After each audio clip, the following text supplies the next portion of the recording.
This conference will now be recorded. All right, Joe, you want to start? Call to order? Oh, yes, I call this meeting to order. Any seconds? Do you need to second it? No, I don't think so. I don't think you do. No. And I guess general discussion too, if anybody wants to speak. Yeah, but it's not really officially a meeting because we don't have a quorum, so we can just go through the motions. Informal talk. We got Laura. Does Laura want to say something under present to speak? She bailed. She ran. Lisa, you want to say anything, hon? Lisa says no. So no one's present to speak. Keep washing the dish.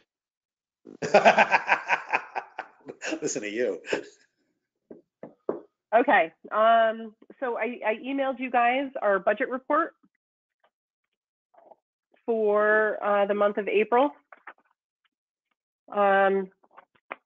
It's a little dismal, I must say, seeing as where our revenue is going to start going backwards.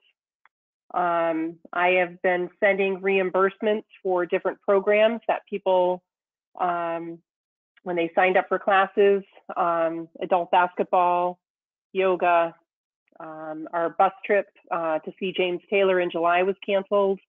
All of those reimbursements were sent out. So right now we don't have any revenue coming in.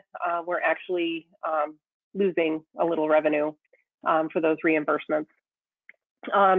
So it looks like this year, I think our expenses are going to be higher than our revenue. So we're going to have to fall back on our fund balance, which shouldn't be a problem. The expenses shouldn't be too much higher than our revenue. It should be close. But between the maintenance in the parks and the mowing, those costs are still happening. So other than that, we haven't been spending anything. There's some things down at River Road between buying caution tape. We just bought orange fencing to wrap around the playground and the outdoor fitness equipment because the caution tape, it was blowing in the wind. It was in the way of Greg Peck mowing. The stakes were in the way. So we ended up taking those down and just wrapping it in the orange fencing, and it looks so much better. It was an eyesore before, and between Public Works and myself going down to the park a couple times a day to rewrap the caution tape, it was a pain in the neck. So that's a fix until we can at least open up the park. But those were some of the expenses that we've had so far. Nothing too crazy, but it looks like we are going to have to use some of our fund balance to cover some of those expenses. All right.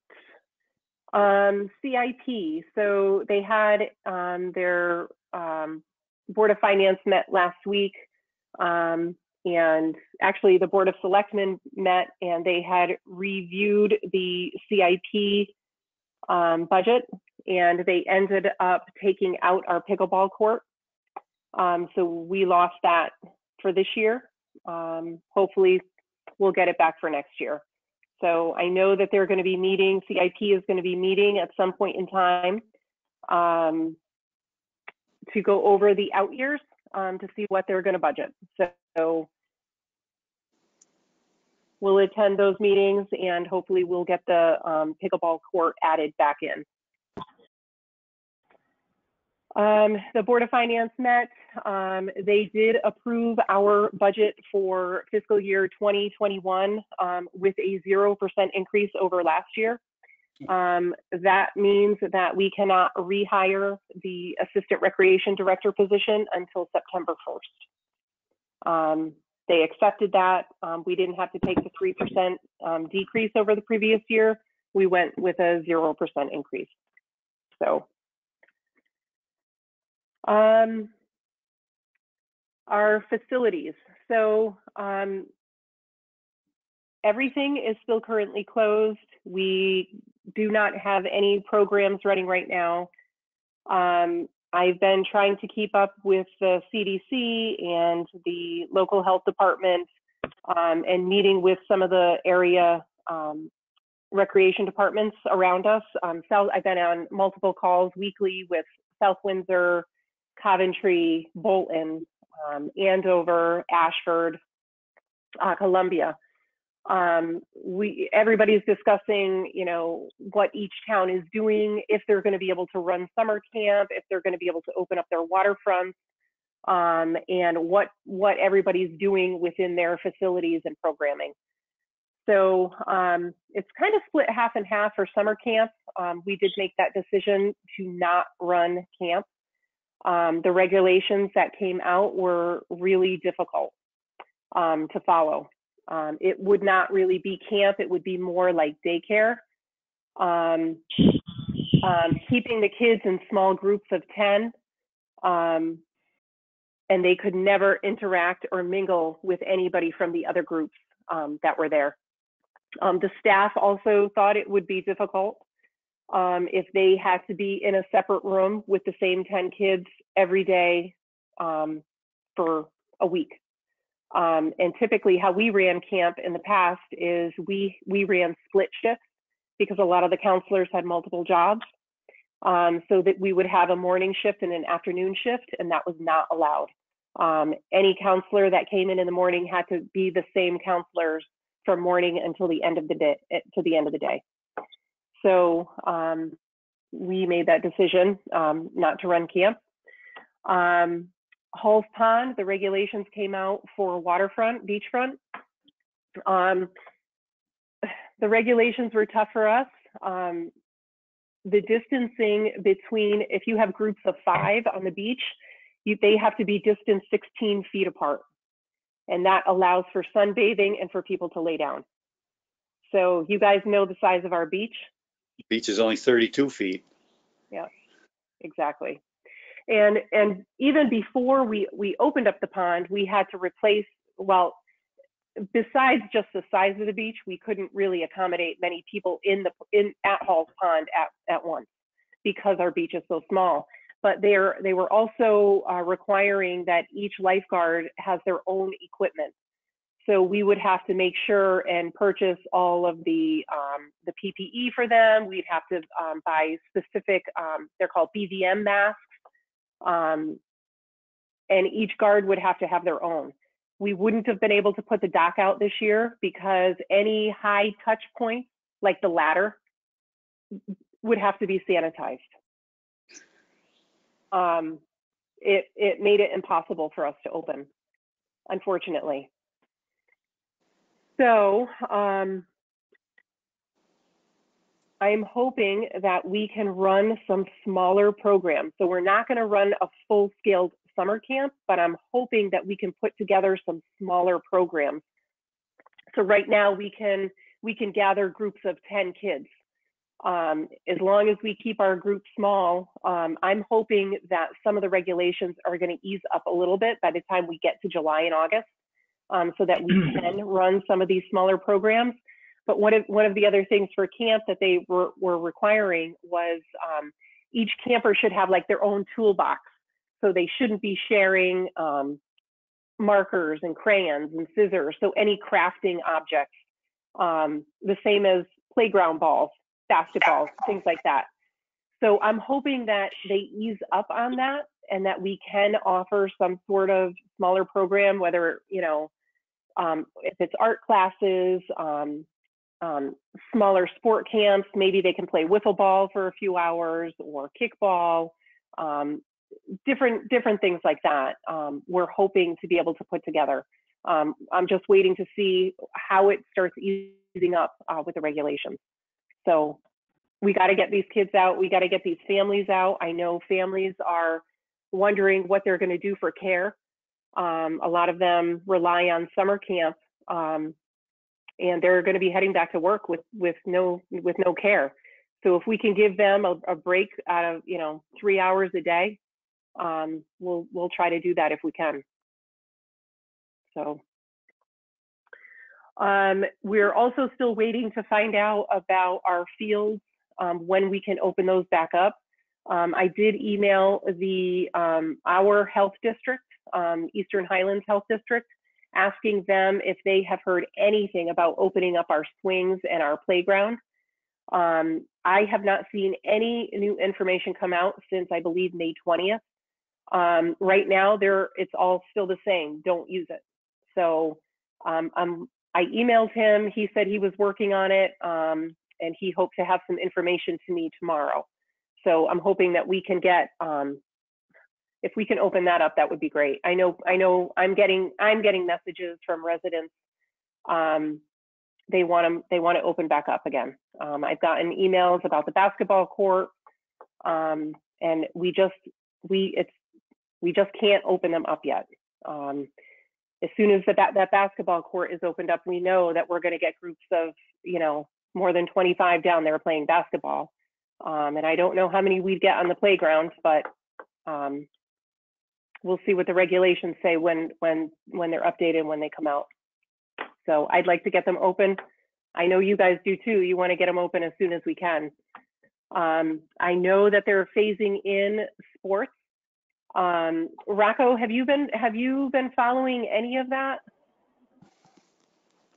I know that baseball is looking at June 20th.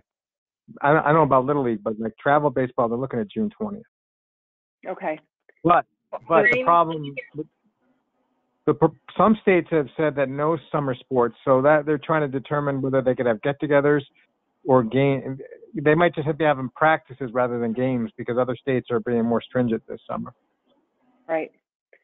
And that's what I've seen too. And the regulations as they stand right now are pretty strict with starting sports. And it's small groups being out on a field.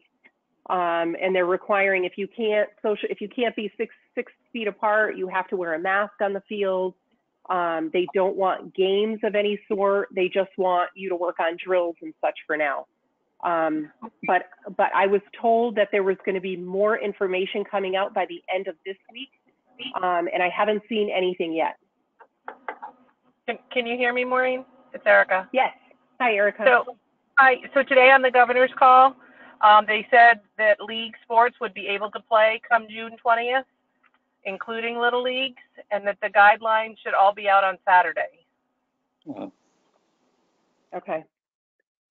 So you should know everything that's opening in phase 2, including those activities.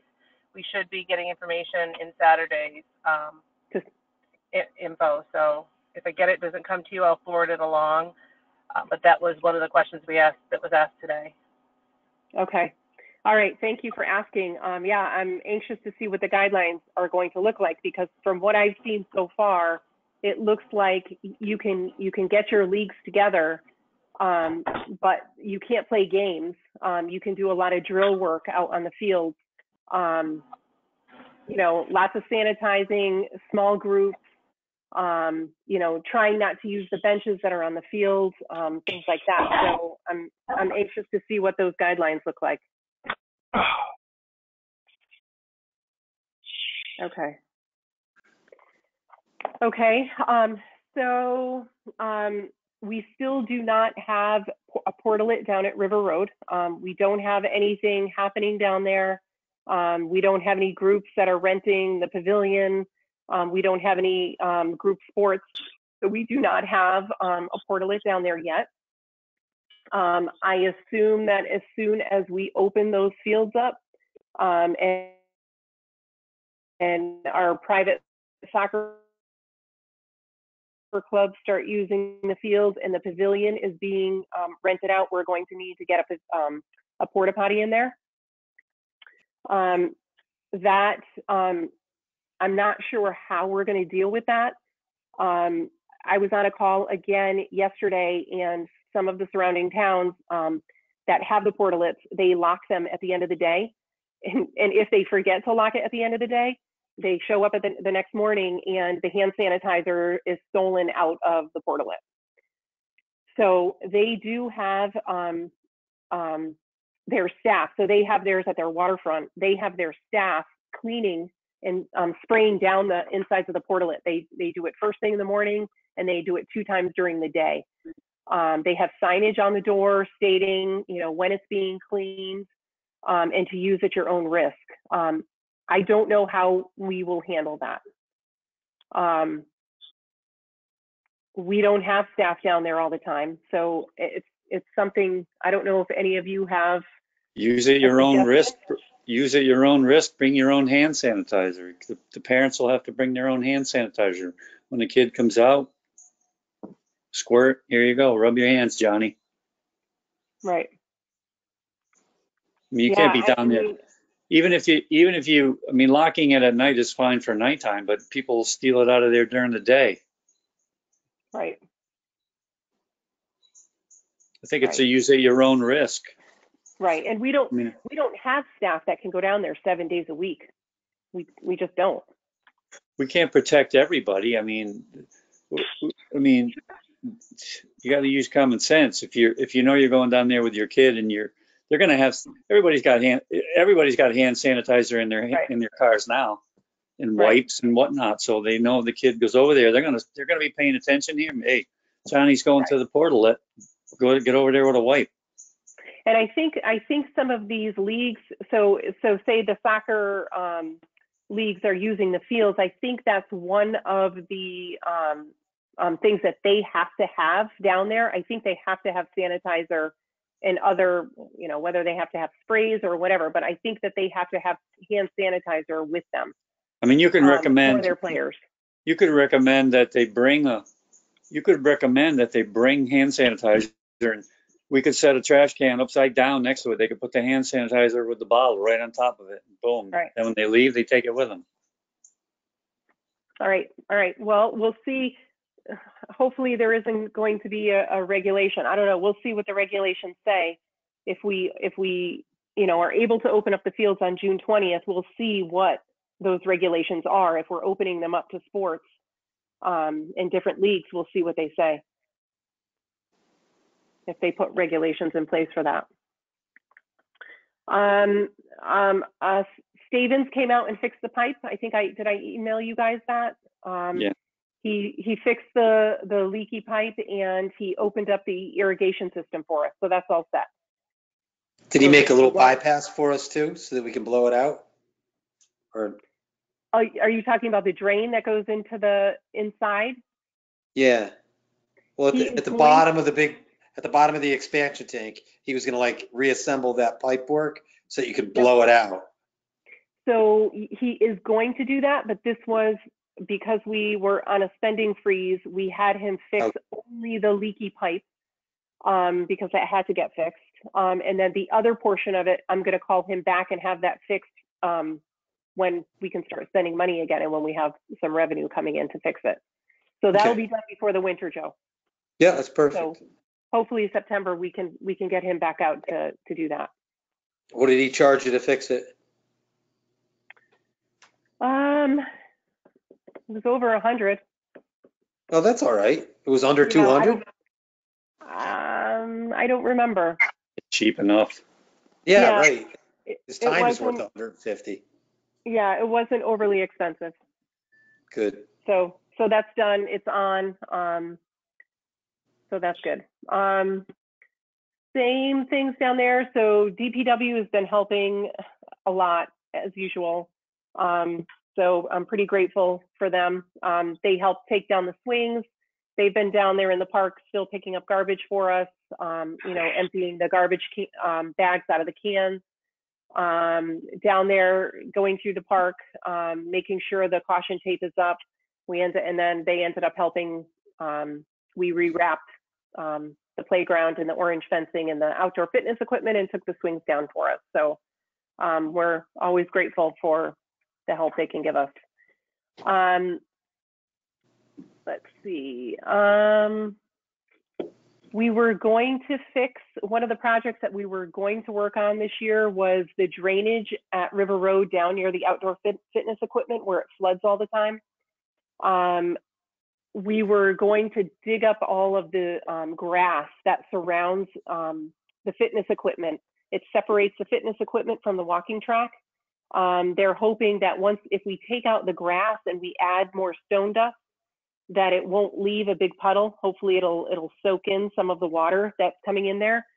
We were going to do that, but that's on hold until we can start spending again. So hopefully hopefully soon. Hopefully by the fall we can get that done.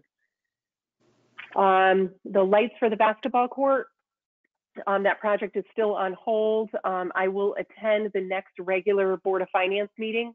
I believe all they need to do is appropriate the funding for us. I don't know when that's going to happen, but that was a project for fiscal year 1920. So that's on hold. We'll see what they say at their regular Board of Finance meeting. I will attend that. Just so it's on their radar as well. That's what we're looking to do.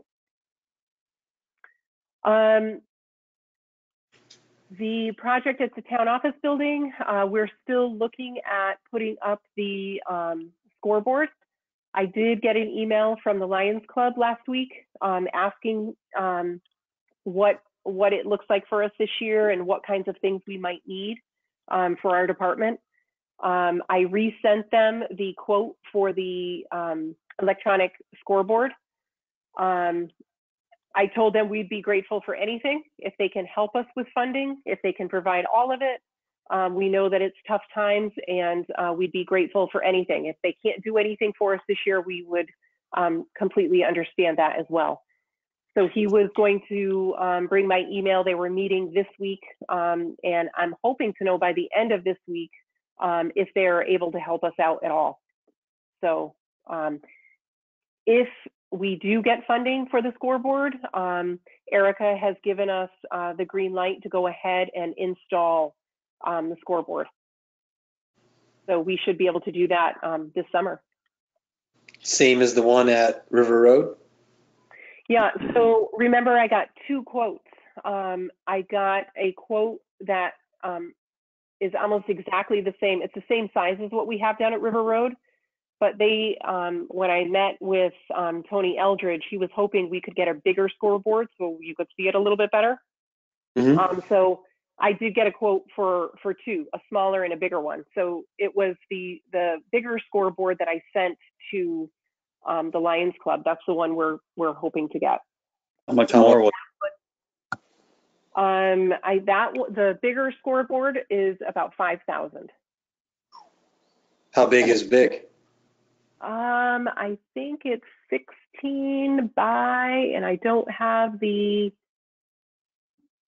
think I have that on me right now. 16 feet wide? It's 16 by 5.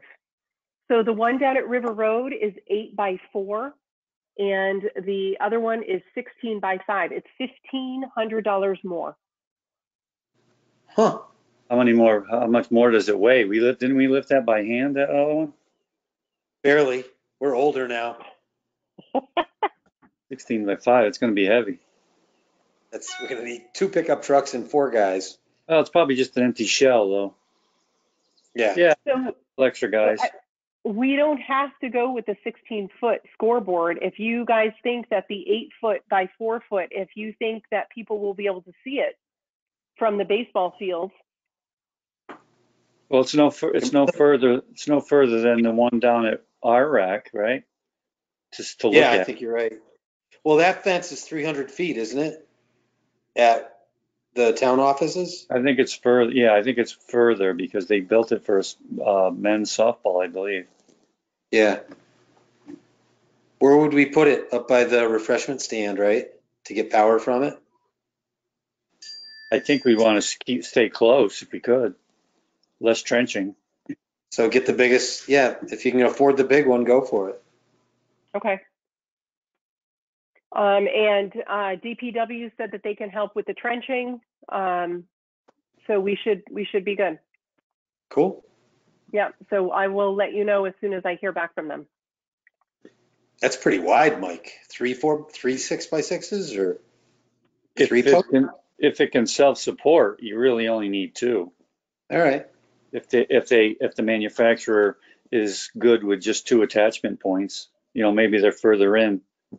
2 feet in on each side leaves you, 12 feet between. That thing, I mean, there's no load on it or anything. So if the shell can support itself, I'm guessing they probably only want 2 posts. Okay. So these scoreboards are going to have panels on them, two separate panels. One that is it's going to have the Lions Club name on it, saying that it was donated by the Lions Club. And the other panel is going to have the name of the field, which is now the Kevin Laguerre Memorial Field. So it'll look really nice. Not So like really, maybe Yeah. the scoreboard part is still only 8 feet wide, but the wings are for advertising? I think the one that I looked at, the panels are there. It's not wings on the side. I believe it's horizontal. It's part of the scoreboard. Okay. Yeah, I can't see them. I can't see them making it twice as big and using most of it for advertising. That wouldn't make sense. The point of the big one is to No. see it better. Yep. It's a foot taller, right? It's 5 feet tall and ours is 4. Yeah. Yes. Yep. Okay. Yep. And I have all of those dimensions in paperwork. I don't have it in front of me right now though. But those are the dimensions of the board. So we'll see what they say. They do a lot. The Mansfield Lions Club, they do a lot for us, and they've donated a lot to us in the last 5 years. Yeah, surprisingly, they must have a lot of money because, I mean, they're giving it to a town that's not even their town. So, Yeah.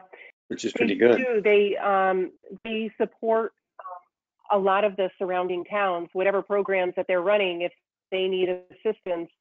So in Willington, they support the Boy Scouts, Cub Scouts, our department, and they also give to Human Services, I believe, to the Fuel Fund and maybe the Food Bank. Wow. I'm not sure, but or the Scholarship Foundation. Who's their fundraiser? Yeah, Jesus, they do a lot. that's pretty good.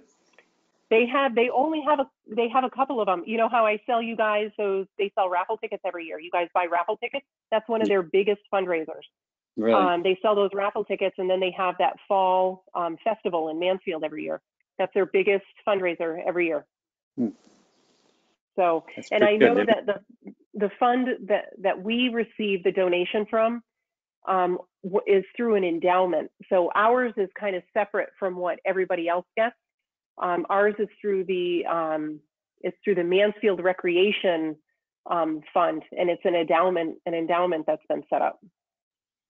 So somebody donated a big chunk of money at one point, and they're just chiseling away at it. Right. That's why I said, he said this is a tough year, especially with the stock market. And I said, I totally understand. And if you can't do it this year, we totally understand. We get it. So we'll see. I hope to hear from him. He was meeting with them this week. Hopefully we'll hear from them by the end of the week. What's the name of the company that makes that scoreboard? Is it Varsity? Varsity Scoreboard. Yep, it's the same one as River Road. Okay. Are you looking it up? I am, just for fun. Okay. They look good. I like them with the panels on them. 16 by 5 by 8 inches, $3,000. 16 by 5. She 8 said inches deep. This one's $5,000. Really? But that could be because of the panels too. Okay. It could be because the panels added extra to it in order to get those special panels on there. They print them? Do they print them? They print them for you. You tell them what you want on them, and they make them? Yep. Yeah, so I'm hoping to be able to get the Lions Club logo on there and everything.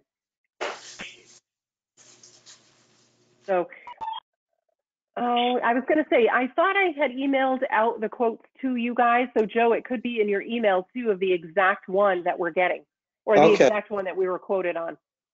That was a while ago, though. Okay, so I believe I told you that James Taylor, we had originally sold out that concert on July 4th. and the trip has been canceled, and all funds have been reimbursed. Let's see.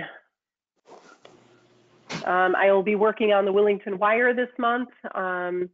It's due to be sent out on July 1st. Summer concerts.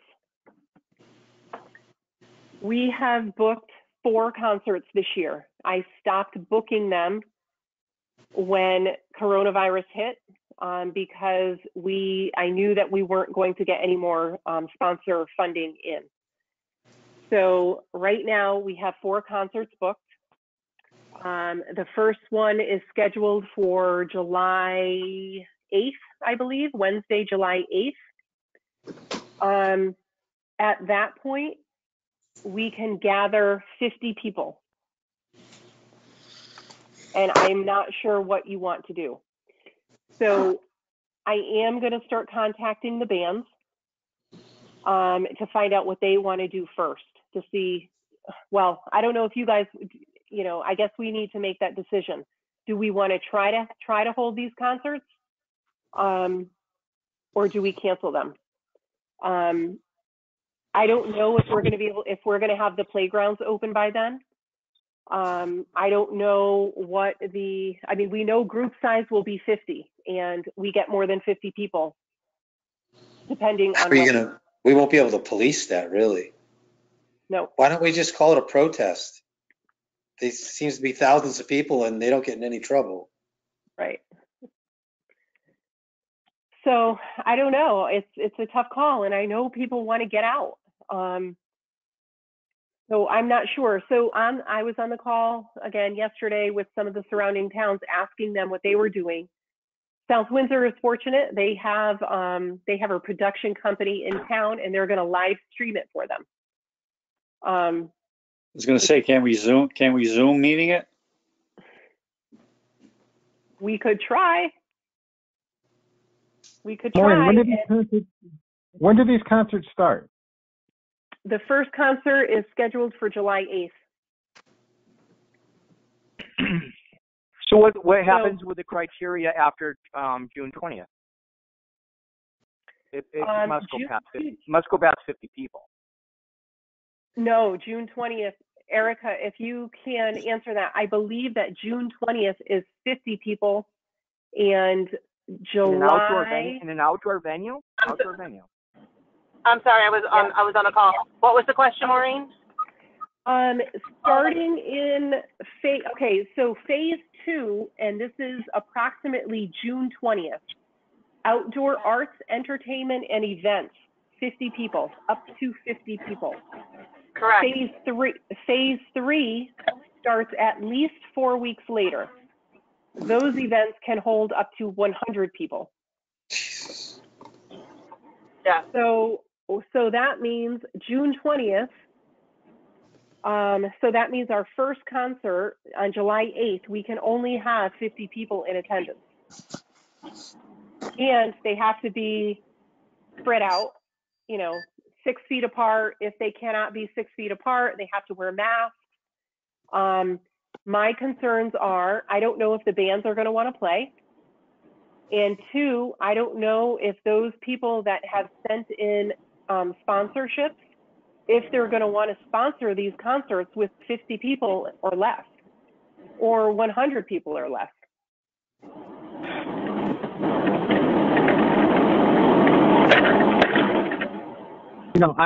I don't understand the science of it all. I really don't, because, I'm not being political, but with all the stuff going on, they're going to hold normal people to these 50 maximum, and they're not preventing the spread with all this other stuff going on. So I really don't understand that, what they're doing, what we're doing politically. I really don't.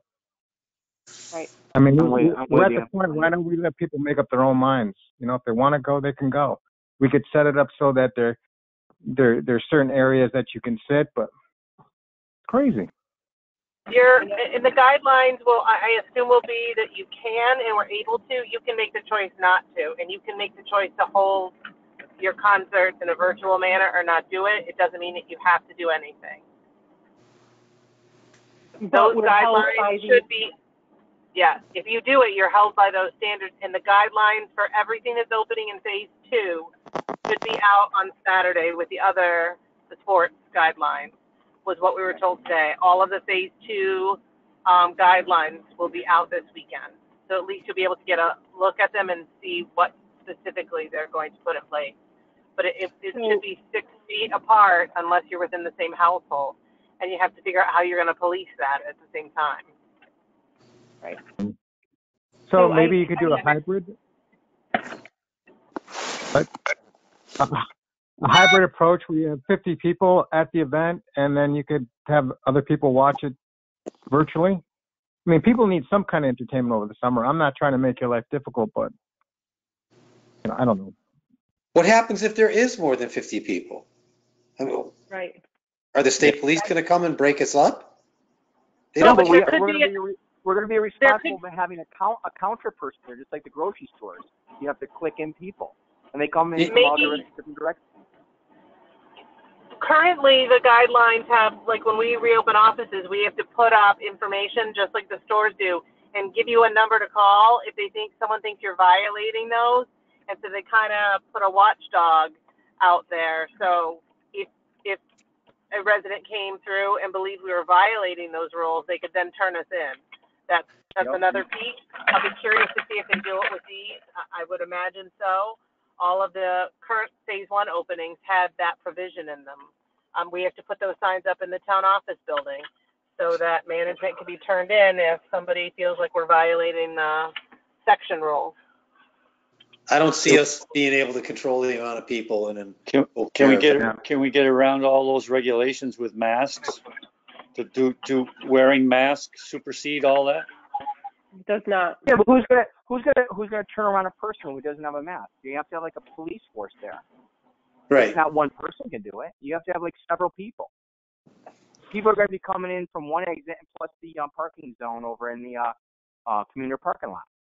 It's not like it's we have a one entrance in like a venue. Like Home Depot, you're not going to be able to stop people. No. And I'll tell you, I'm down in the park right now telling people. I was down there 2 days ago, and a woman had 2 ladies were walking. They had just arrived. They got to the park, and they took out 3 dogs. 2 dogs were on a leash.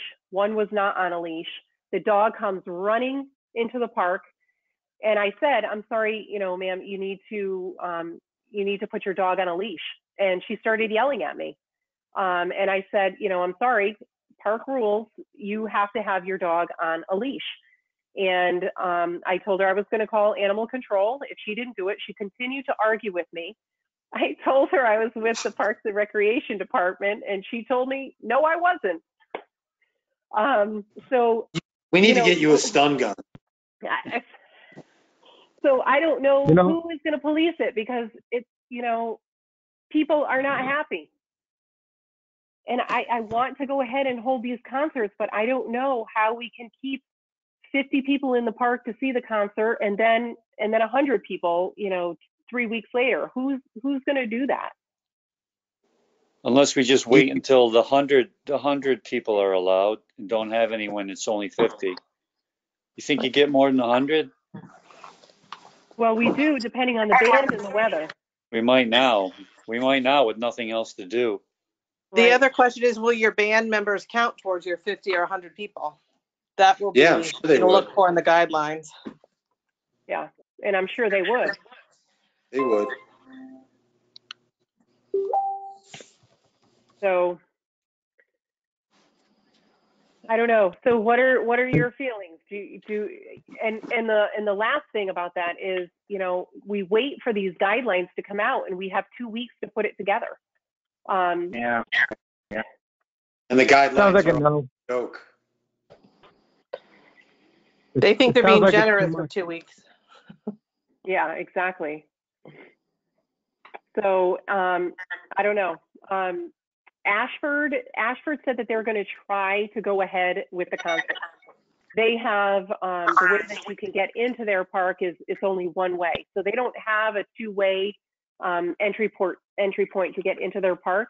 She's not sure yet if she's going to be able to pull it off, but she said she wanted to try. And like I said, South Windsor is doing theirs. They got a production company to come in. We can't do that either. And you wouldn't do refreshments, I guess, right? I would not open concessions.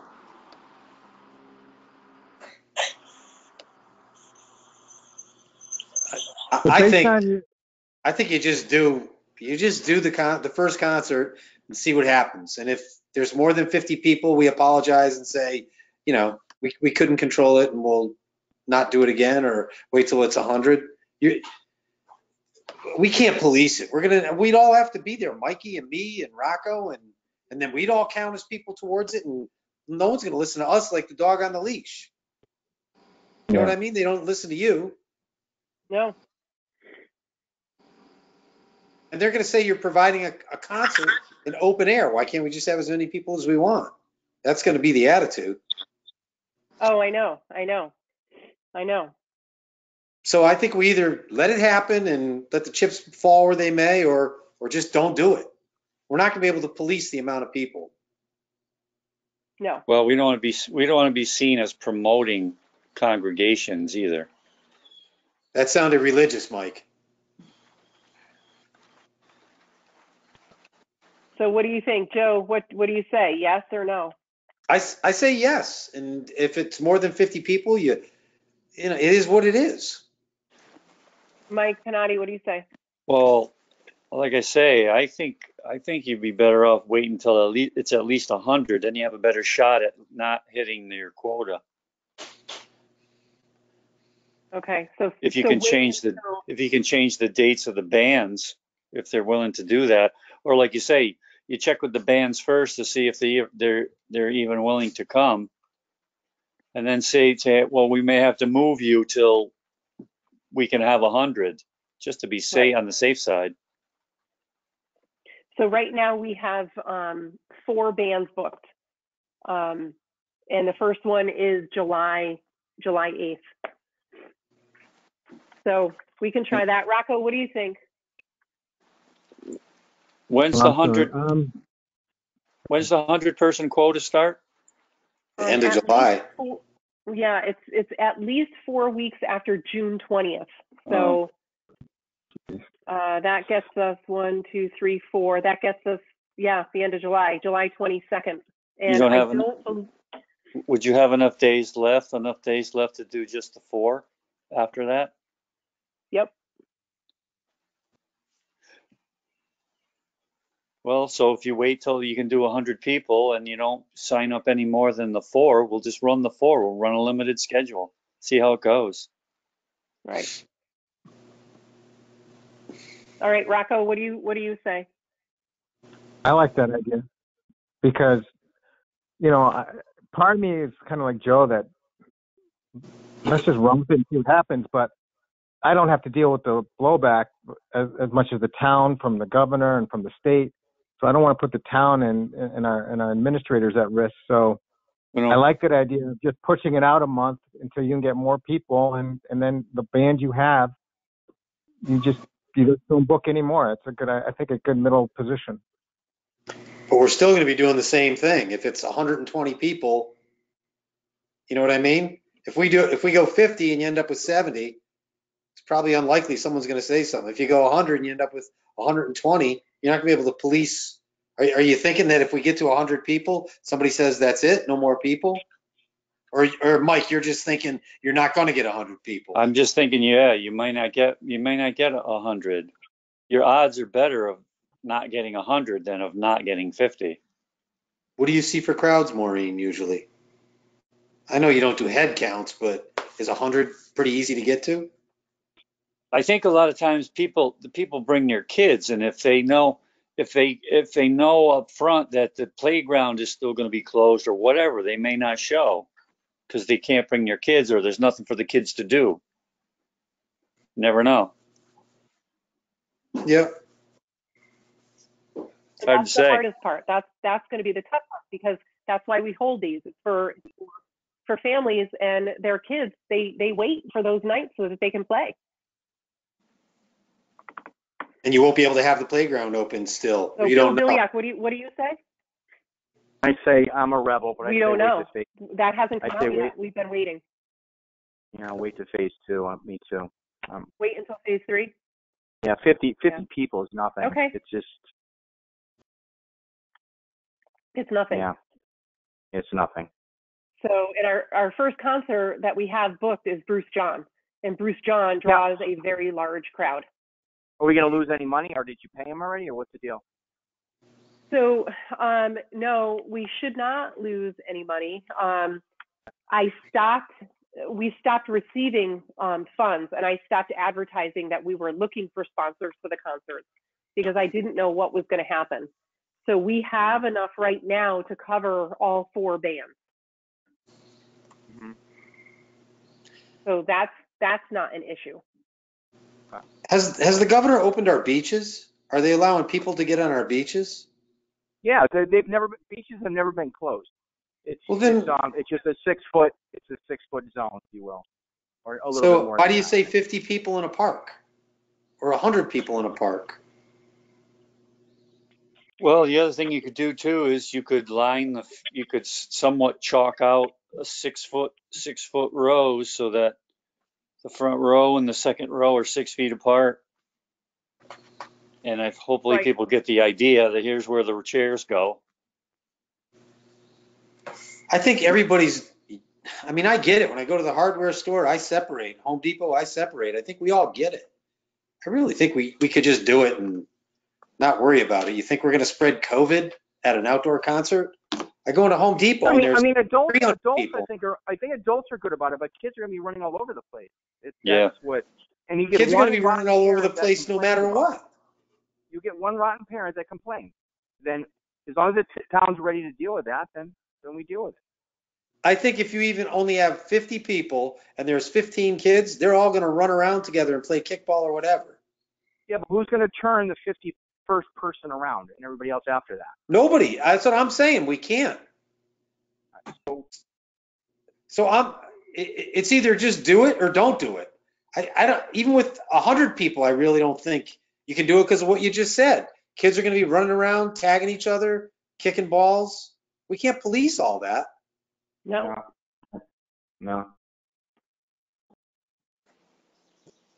That's why I think if you just do it and don't worry about it and see what happens. We can't police it.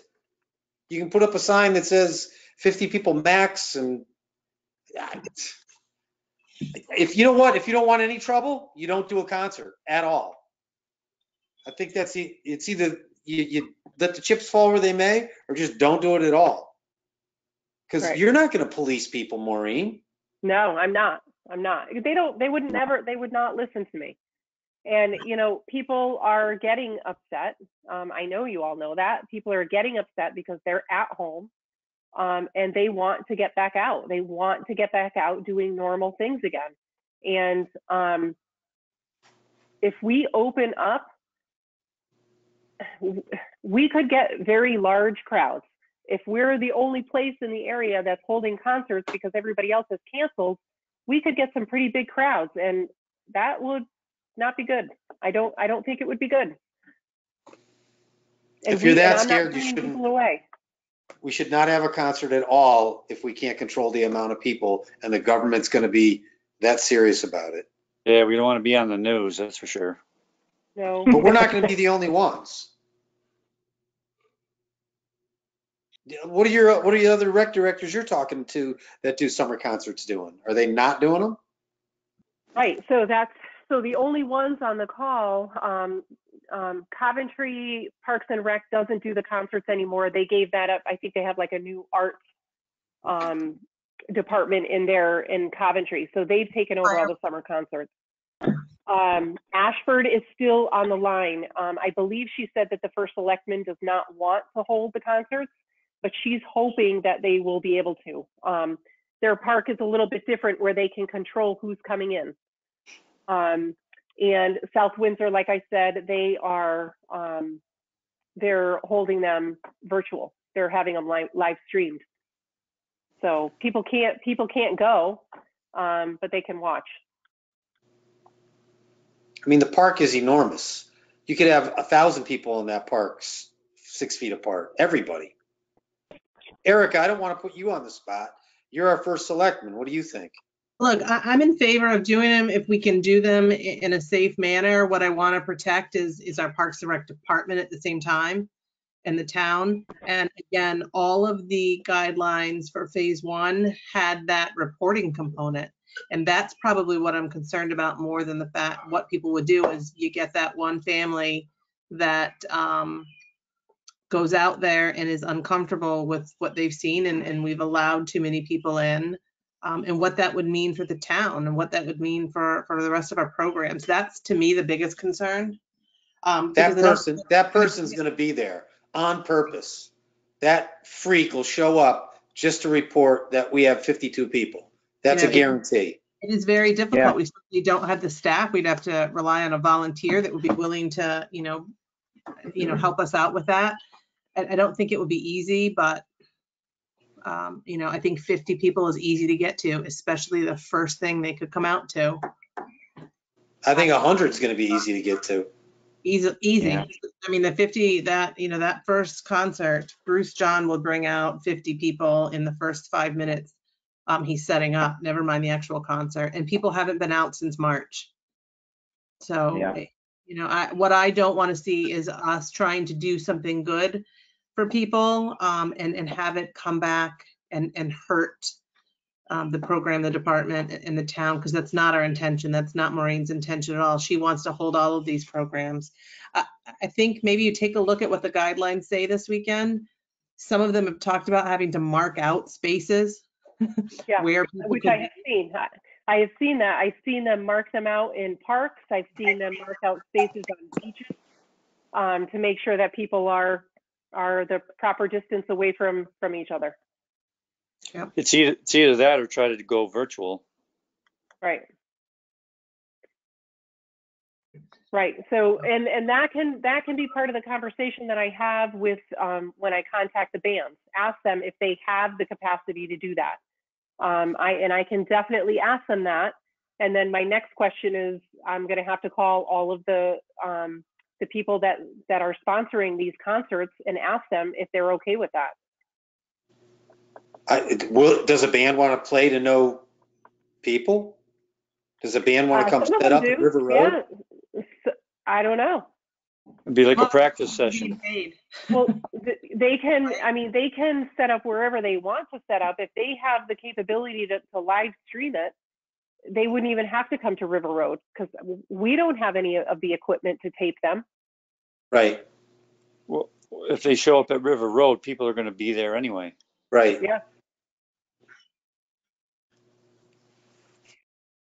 I hate to say it, but I don't think you can have it at River Road if you're limited to 50 or 100 people and you're worried someone's going to mark it out because someone's going to call it in, guaranteed. Right.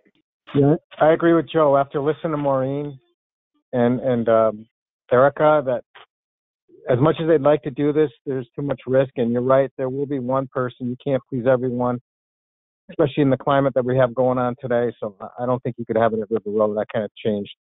Just listening to the conversation. I know that sucks, Maureen. I know.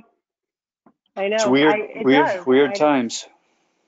I just don't know. I don't know any way around it. We don't have, some of the resources that some of the bigger towns have. We just don't. I wish we did, but we don't. I don't know how bands can live stream or if any of these guys are set up to do that. I guess you could do it as a Zoom meeting or GoToMeeting, but they're going to need a camera and a little bit of sound equipment, and it's not the same anyway. No, you can live stream on YouTube, and the town may be able to do that on our YouTube channel. I'm not hip enough to know the answer to that, but maybe the 20-year-old who lives in my house that set up our YouTube, the smart one, assistant, could tell us whether or not we can, how we could live stream. But what the sound quality would be is dependent on the kind of camera and the kind of equipment you're using. But I know some bands are doing it in other towns. They may, I think Maureen has already said they've had equipment in their town to be able to do it. But for them, it's still a paying gig, so it's worth it for these bands to participate however they can. Right. And I know one of the bands, Coyote River Band, who has played for us a couple times. They are so happy because they are going to be live streaming one of their summer concerts this year. And I think they are playing for South Windsor. So. And who's live they're streaming? happy. South Windsor has the equipment, or the Coyote No, Band? they have a production company. In South Windsor? I'm sorry? In South Windsor, they have a production company? Yep.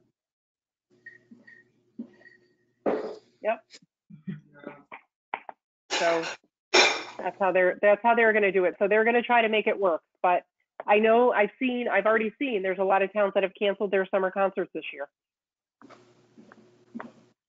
So it's too unpredictable. You can't stop people from coming into that parking lot, and hell, even if you can't, unless you have a gun on your hip, you can't stop anything. No, Not going there. I would think if you're a cop. Yeah, right. I would think we either live stream it or we don't do it, would be my. Yeah, you're not going to control the park. Okay. And just pray that Nerd Lamont realizes that we probably can do it in another month, and he says, go do it.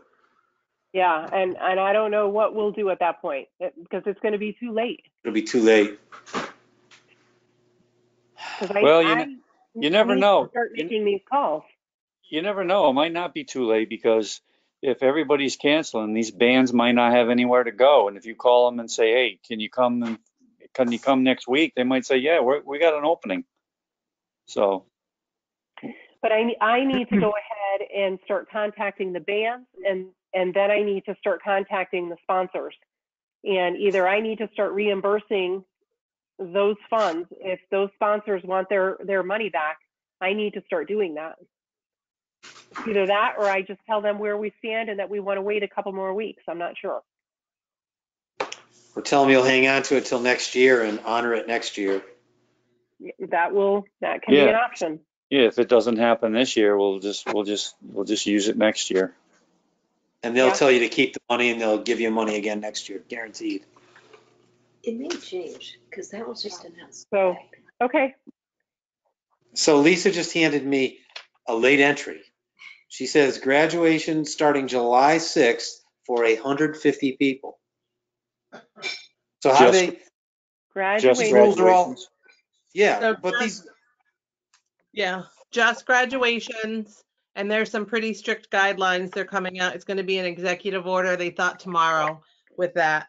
And that excludes the majority of school districts in the state.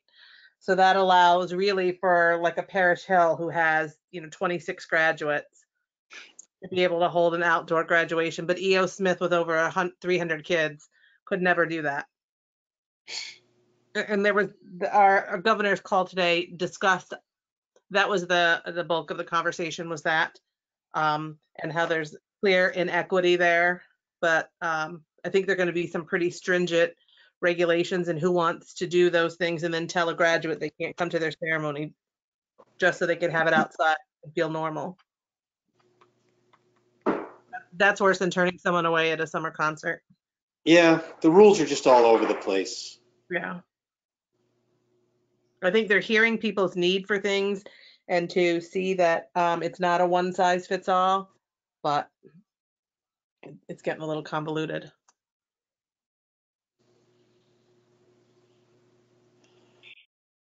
I mean, I see like the Ozarks, that was a problem. That's like an orgy at a pool.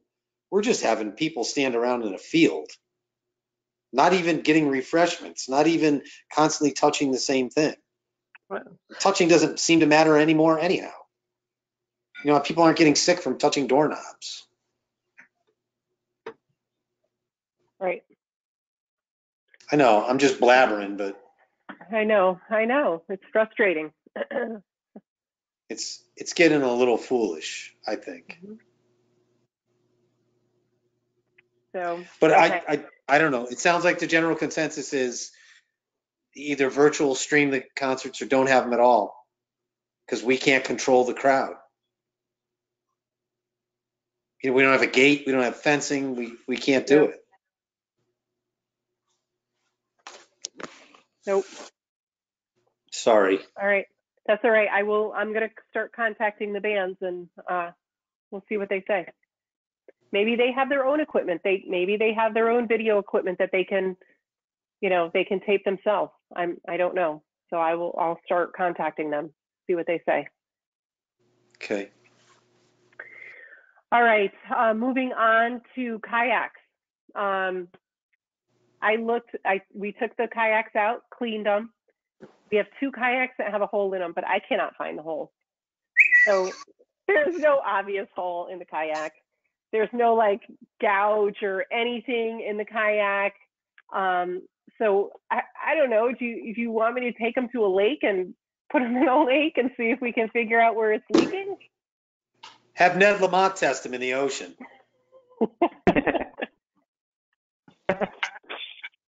Yeah, I think the only way you could do it is to set it on sawhorses and fill it with water. Yeah. On dry land, I think. I'll bring one Okay. home and I'll put it in my pond. We'll see where it is. Yeah, do that. I'm serious. We looked everywhere. We filled it with water. I can't see it anywhere.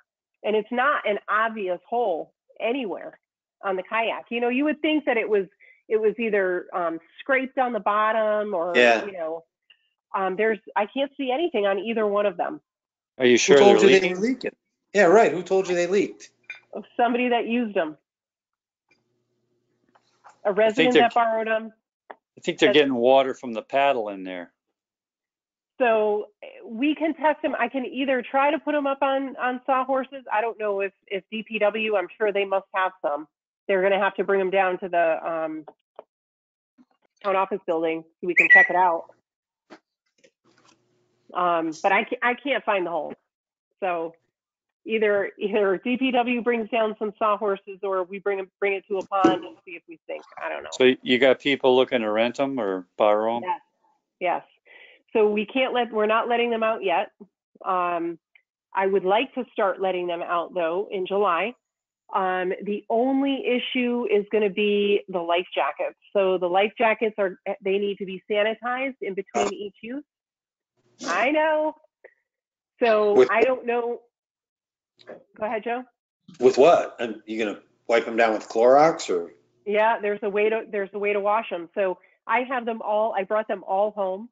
I am going to be sanitizing them this week, but in between each use, they also need to be sanitized. I hope that that's relaxed. And I think what they're recommending is that if you loan out a kayak, they come back and the kayak sits for 72 hours before you can let it go back out again. We can do that. It makes sense. It's the sanitizing of the life jackets that's not going to be easy because I'm not going to be able to do that every time we send kayaks out. Why can't the life jacket sit for 72 hours and be considered safe? That's because it's not a hard surface. It's fabric. Okay. So I'll look at that a little bit, but I am getting phone calls. People want to borrow the kayaks. Sure. So I don't know if I can loan them out if they have their own kayak, if they have their own life jackets. They can still use the kayaks and use their own life jackets. That's how I would do it. How much can you do? You're going to be I know. working yourself to the bone. I think know. that's your rule. Tell them if they want to borrow the kayaks, not a problem, but you have to provide your own life jackets. Right. Yeah, and Lisa makes a good point in writing. So Right, yeah. I'm hoping. In writing, because otherwise you got a big liability issue. Right. Yeah, I'm sorry. I missed that. You cut out. What was that, Erica? Just rework your rental worksheet so that it says that it talks about need to provide their own for liability purposes. Right. So hopefully we'll get those going soon. We'll see. We'll see what that's going to look like. Next, the 8th grade. I was contacted by a parent of an 8th grader who would like to use the pavilion for this year's 8th grade dance. They want to hold it outside so that they can have all of the kids involved. They're looking at holding it in August. There's going to be about 65 people in attendance. I know that they're looking at contacting a company to bring in some big tents. The only thing that I noticed on the facility request form is that the dance is from 6 to 11 p.m. So you're gonna have to light up the tents. Yeah. So I don't know what you want to do about that. The park closes at dusk. Do you want to allow the 8th grade dance to happen there from 6 to 11? Absolutely. Mike Panati? Yeah, I don't see why not. If it's going to be in August, they're going to be under the 100-person limit. So Rocco? That's a feel-good moment. Yeah, I support it. Bill Bilyak? Yep, I support that. Okay, great. Yeah, I told them, yes, we can definitely have it down at River Road. I was emailing with somebody for a little bit, and I said, we'll do whatever we can to get you down there. But then I saw the time I just received the request the other day, and I saw the time until 11 o'clock, and I didn't know if we wanted to open that up to them or not. We have, the only lighting that we have down there is the parking lot lights, and we do have the lights underneath the pavilion. So unless they can bring in some more lighting for if they have some additional tents, they can light it up a little bit more. I mean, our sign says it closes at dusk, but eventually when we do get lights down there, it's going to be open later than that. Right. But for this, you just make a waiver or something, right? Yeah. Maybe Oh, we've got a lot of state police who are residents and a handful who are still parents of kids in our schools. Maybe one of them would be willing to volunteer for this group at the park, especially at that late hour. Might be a good idea. I elect Joe Chicky. There you go. Winner. He'd do it. That's his alma mater. Right. Yeah, I'm anything we can do for these kids that are missing out on, they've missed out on so many things already. So if we can make this happen for them, I would love to do that. Just remind me that night, Maureen, that we have to set the time clock on the parking lot lights to go to like midnight or 1 a.m. So they don't shut off on them at 11. Right. Okay. You can do that? Yes. Just a digital time clock. Was it in the shed? Can't tell you. I'd have to kill you. Oh. It's on the board you built. It's on the back of that board. I don't want to know that bad. It's on the back of the board you built. It's just a digital outdoor time clock.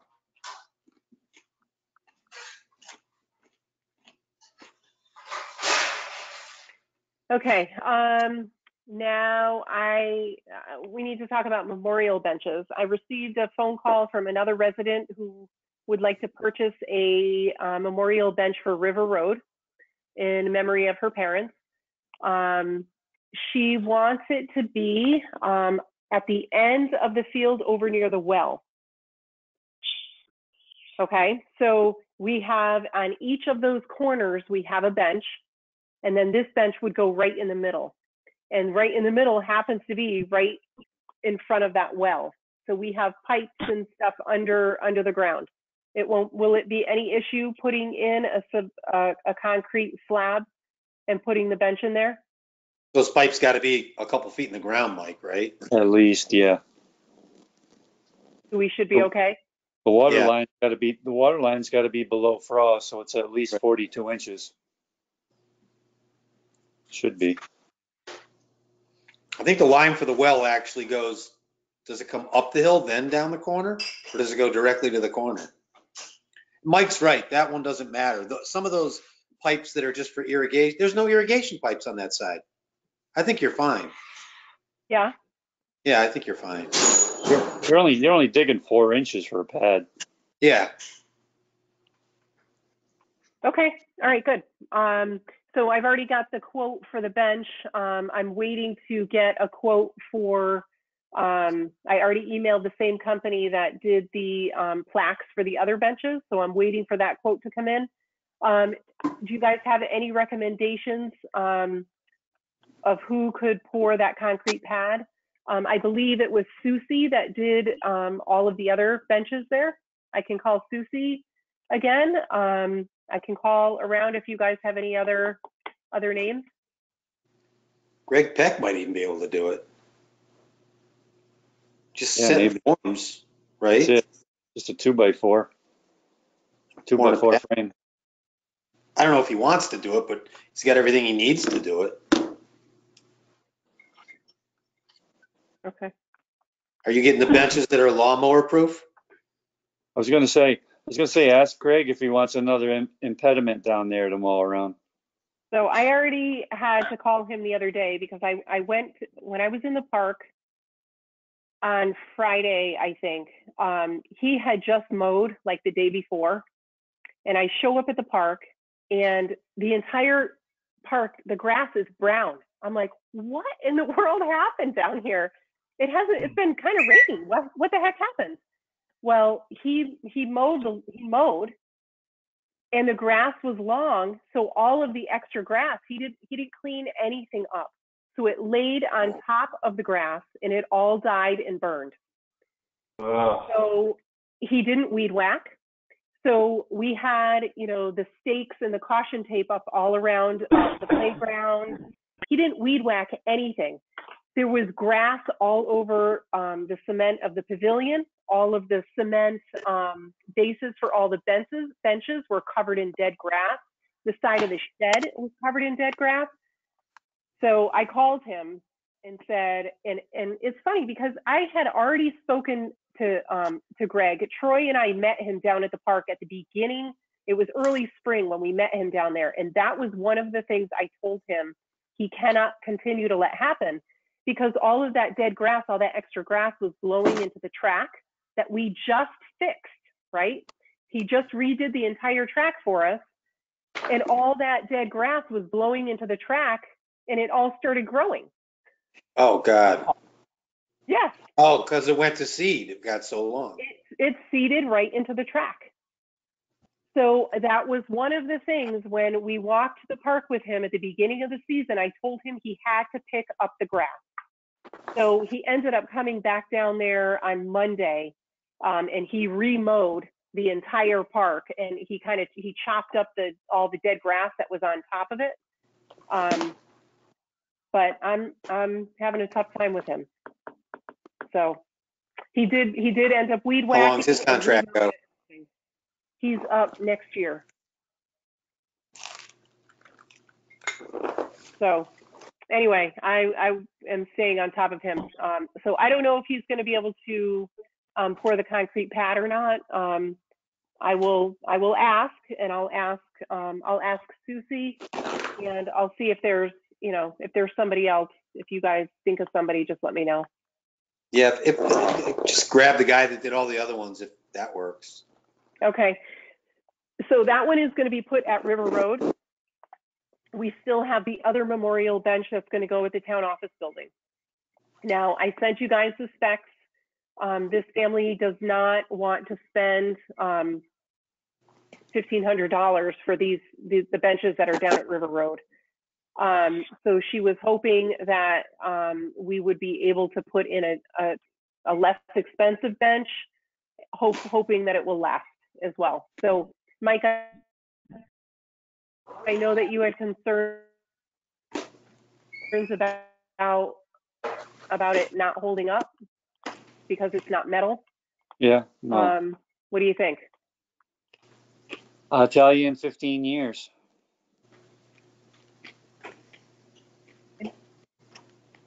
And that's going to have to be set into concrete too. Yeah, but is it designed Right? to do I mean, that? we could put it over there.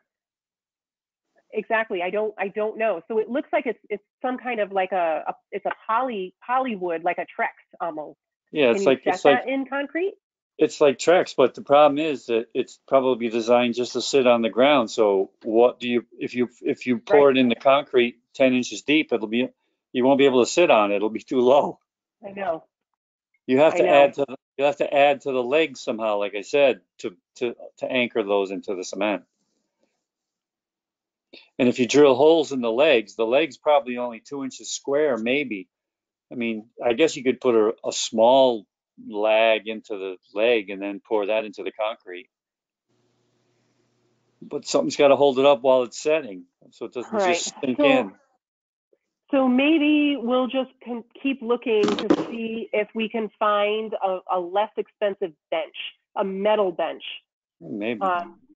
These benches, so the benches that we have down at River Road, the shipping is more than the bench itself.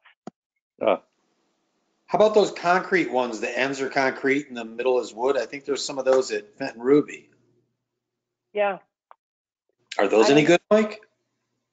Yeah, I mean, those are good. Nobody's going to bother stealing that. No, we wouldn't have to place it into the concrete. Yeah, you could just sit it on the ground. Nobody's going to steal it. Right. I don't think those are that expensive. All right. Well, okay. I can look into that. We can put a plaque on anything. And you can drill a plaque right into the cement, right? Yeah, exactly. Okay. All right. Yeah, I didn't know if a wooden bench, I didn't think that you could put it into concrete. And I think we would have to put it into concrete so that it's not stolen. Yeah, it'd walk away. Yeah, it's got to be mounted somehow. Right. Okay. So we'll look into we'll see if we can find some other type of bench that can be mounted, or a concrete bench, and see what the prices are for that. Yeah. So, okay. All right, we talked about concerts. Reopening the parks, we already talked about. I don't have, we'll see what the regulations are when they come out. We talked about Lions Club. All right, last but not least.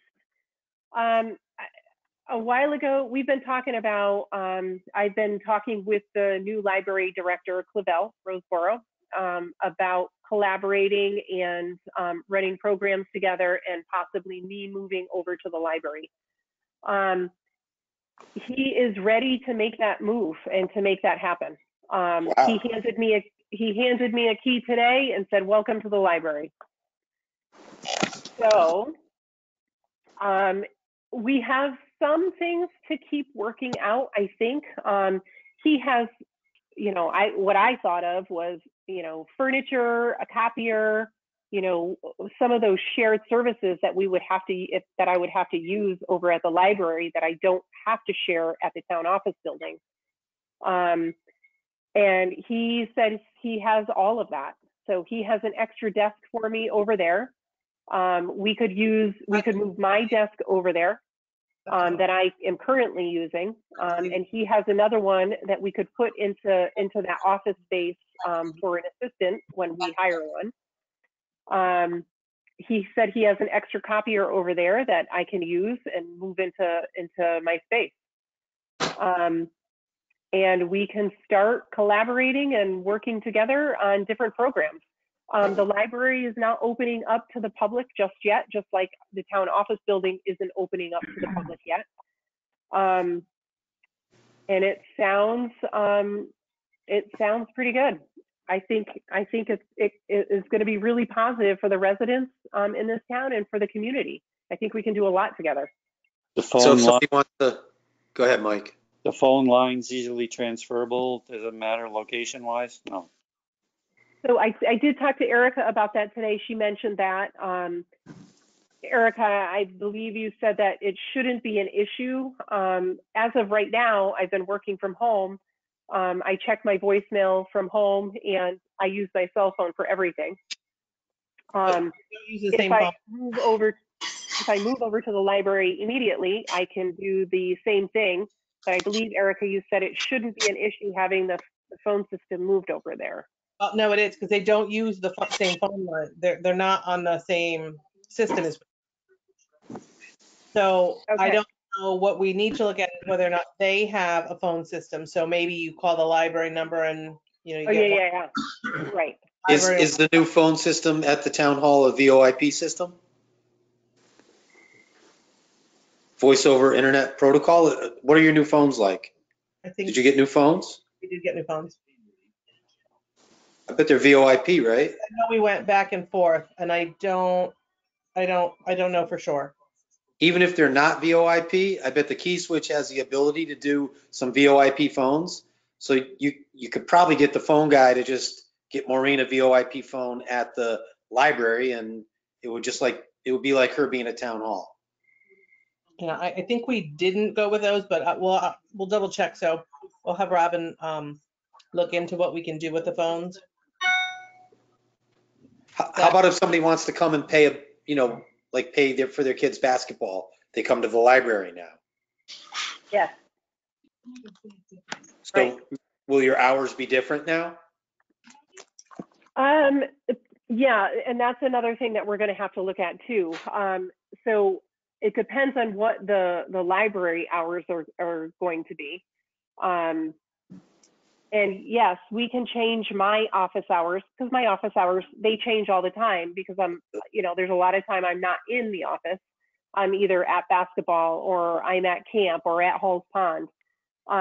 So we can definitely, advertise what my office hours are, on our website. And I can have nighttime hours too. The library is open a couple times a week till 8 p.m., I believe. So I can still have one night where I have office hours at night for our residents at work, and the rest of the time we can just have our office hours advertised. You can make it work. And I'm sure this guy, Clavel, if he's that interested in having you there, whoever is there at the library checking out books would take money for you, or whatever they had to do, right? Right. Yeah, so I told you guys some of the space that they have there was in the downstairs area of the library. There's a whole area that was never finished when they built the library. And that's something that he wants to work towards to utilize. So we're talking about using that for a fitness room, a yoga room. So he's looking at putting flooring and everything in there this year. Wow. So that we can get moving on that. Yeah. Good. Great. It's what we need, right? So they have the space over there for all of this. They have a huge area over there that's not being utilized at all. So if they finish that space, you can have parents, come in. Either we have children's programs happening. The parents can go upstairs and look for library books, or they can go and they can take a yoga class or a fitness class of some sort. So it would work out. It should work out really well for the community. That's great. Yeah. That should be a multi-purpose building. Yes. Yeah.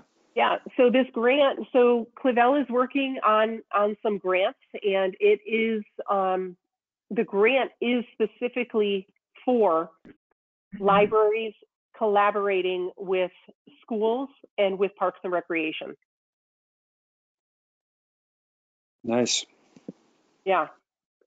So he's excited. I spoke with the chairperson of the library board. Her name is Carrie Donaldson. I spoke with her today as well and told her I think it's great. I know that we've talked about it before, and I know all of you have been positive about it as well. I think it's a win-win for everybody. It will certainly benefit our residents and community. Oh, absolutely. And it's going to get more traffic to the library. Absolutely. Yep. So I'm excited. So do you guys have any issues with me moving over there? I don't. I always thought it was a good idea. No. No. Especially if you can build out that basement and use it. You know, it puts you in a building where you're gonna be doing more functions. Right. So you're not running all over the place. Right. Right. That's the hope. And Clavel's got some great ideas, and it'll be nice to have some help in our department to get some other programs off the ground and to have the space to run them. He has some great interns that he said, if you need help, these interns can help you as well. So he is all about community and collaborating together. And it sounds like a win-win.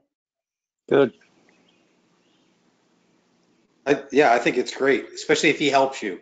Especially if, like, weren't people at town hall helping? If you weren't there, they'd collect money or, get people a pass for the beach or whatever. Right. So that'll happen at the library just as well. Exactly. Yeah, that's awesome. All right, good. Good. I was excited. I'm pretty excited about it. The next thing you have to get Clavel to do is get a digital sign for that corner of the library on 74 and was that 320? Yeah. And like a digital sign right on that corner with two sides, that'd be so perfect. He wants to. That's on his list of things that he'd like to get done. I like that. A lot of towns have gone that way. I drove by Farmington High School. They have a huge sign and it's a lot of information, easily read, easily changed. It's pretty cool. Yeah. Yeah, he has a lot of great ideas. There's a lot of things he wants to do over there. And it's all really good stuff for the community. So. Yeah, and I can't remember the last time I was in the library, and that'd give people a reason to go to the library. They do two things at once. Now they'd start borrowing books. Exactly. That kind of stuff. Right. That's the hope. I think it's good. That's the hope. All right. Awesome. So I think that's all I have. I think that was enough. Yeah, that was good. Yeah, that's all I got. All right. And we ended up with 4 people, so we kind of had a real meeting. We did. We definitely did. And I'm sorry about the summer concerts, but Me too. like Mike said earlier, these are strange times. Yeah. Yeah, I'm sorry about summer camp. Not opening up Hall's Pond. I don't know. There's just no way that we could do it. Right. Right. I think probably we could do it and it would be okay and nobody would get sick. But if one person got sick, we're liable. Yeah. Well, and it wasn't just that. It's the funding. Yeah. To open up Hall's Pond, if we didn't have summer camp to bring in revenue, we already lose money at Hall's Pond every year. Exactly. We would be losing more money. Plus, we needed to replace our buoy lines this year. And then we're going to have to keep, some people out of Hall's Pond if we had more than 5 families there because we couldn't put them on the beach. And then, buying all of the lifeguards, all of their equipment. Extra equipment. Yeah, we couldn't make it work. We would have lost money and we just don't have it right now. What do we do the day you drive by and see kids swimming in there? I don't know. And that's, I've been on many calls and that is one of our biggest concerns amongst every recreation director out there that has a waterfront. Yeah. We want to get people in the water. No swimming lessons. We can't even give swimming lessons because you can't keep that 6-foot distance from the instructor to the child. It's awful. It's awful.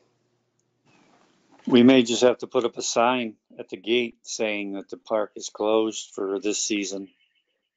Yes, we do. So there is already signs on the fence that says no trespassing, no lifeguards on duty. I am going to contact John and Diane. I'm just going to send them an email, or I may stop in, because we sign a lease every year with them. But I'm not going to send it over. I'm not going to fill it out for this year.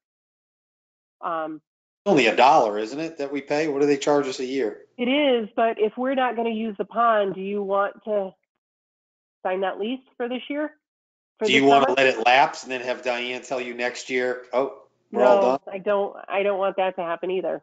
Well, if it's year to year, she could do that anyway. And it's year to year. It may take any liability off of you if you don't have a lease to use it. Exactly. Right. If you're not opening it, and you don't sign it, then there's, your town is out of that. So that's probably Right. And I was, Water. yes. Yep. So, but I do want to let them know, where we stand on it, and what's happening, and why we're not going to be able to open this year. And if they want us to put any other signage over there, I'd be happy to do that. And I do know there is a pine tree down at the pond. So, I know that it's not our space. We don't own that land, but I know DPW goes in there all summer long mowing the grass, and they clean it all up before the opening of the season. Do you want me to get permission for DPW to continue to do that? Otherwise, it's going to be a disaster for next year. I would say have them clean it up just the same. But if we're not leasing it, you got to ask Diane for permission, right? Yeah, and I'll add that into my email that I send over to her. Because, if we can keep it at least cleaned up, it's, otherwise it's going to be a mess for next year. I think Mike's right. Put a big closed sign up out front. I would say, yeah, put a sign that says closed due to COVID. End of story. We're going to organize. We are going to. Okay. So we put on and the other thing that we needed to get before we opened up the pond was we needed that storage container, which we have not bought yet. So that would have been one more really big expense. That's next year. Yep, exactly. It's going to have to be next year. So there were several things that we had to do in order to open up this year, and we can't do that if we don't have any revenue coming in. I think we all just got to realize this whole year is a wash. Mm-hmm. It's gone by. Right. So, all right, you guys, that's all I have. All right. Thanks. All right, so I'll keep you all updated on what's happening, what continues to happen over the next month, and we'll set up another call. And I don't want to chaperone the 8th grade dance, but I'll definitely help set up power or whatever they need for the tents. Okay, great. I will let them know that then. Okay. Thanks, Joe. All right, guys. See you guys. Bye, you guys. Thank you. Bye-bye. Take care.